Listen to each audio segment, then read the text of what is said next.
Bonjour, bienvenue, on se retrouve pour une nouvelle vidéo sur l'amincissement et la perte de poids par la naturopathie. On avait vu dans la précédente vidéo ce que c'était qu'un organe émonctoire, c'est-à-dire qu'un organe d'élimination, et comment globalement il fonctionnait de manière très succincte. Aujourd'hui, on va rentrer un peu plus dans les détails et on va aborder un des organes émonctoires principaux qui est l'intestin. Alors l'intestin, c'est plus complexe qu'il n'y paraît, c'est pas juste un long tube chargé d'évacuation des déchets. C'est aussi, alors il est divisé en plusieurs parties, chacune des parties étant chargée d'une fonction particulière et surtout chacune des parties accueillant des populations de bactéries propres chargées de missions propres. Et si tu as compris que tu devais chouchouter tes intestins, ça veut dire que tu dois aussi chouchouter les bactéries qui y sont présentes. Et c'est un champ d'investigation super important pour la naturopathie, parce qu'on s'est rendu compte que ces bactéries avaient une vie propre, qu'elles étaient responsables d'un grand nombre de fonctions physiologiques de notre corps, et que certains dérèglements étaient tout simplement dus à un dérèglement de cette population bactérienne.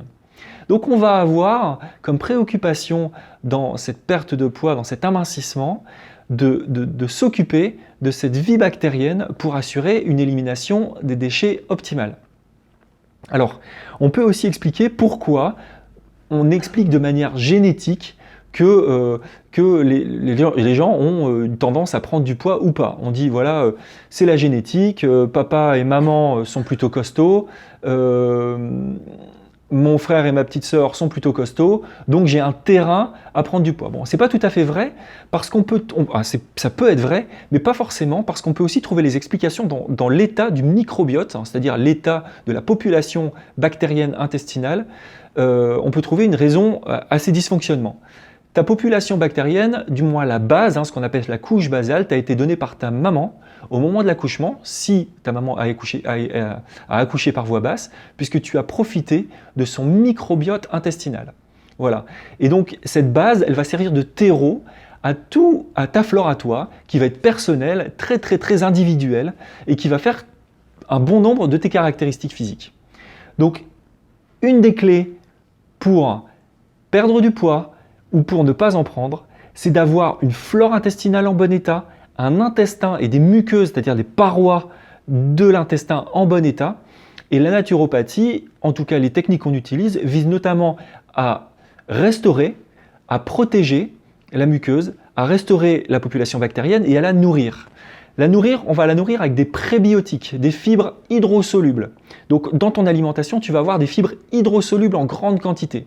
On peut aussi, par exemple, en trouver dans le psyllium blond.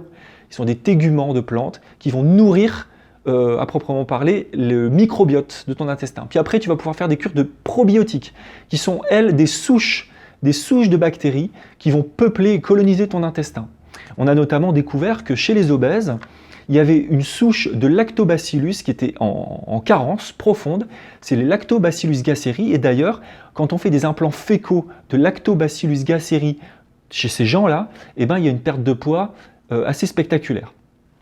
C'est un champ d'investigation très intéressant, mais à partir du moment où cette flore intestinale n'est pas trop dégradée, on va pouvoir l'entretenir, on va pouvoir l'améliorer et ainsi avoir une fonction intestinale de haute qualité qui va te permettre d'éliminer du poids. Voilà, écoute, j'en reste là pour cette vidéo sur la petite notion sur l'intestin et puis on verra plus dans le détail ce qui se passera sur les prochaines. Je te remercie de ton attention et à bientôt. Bye.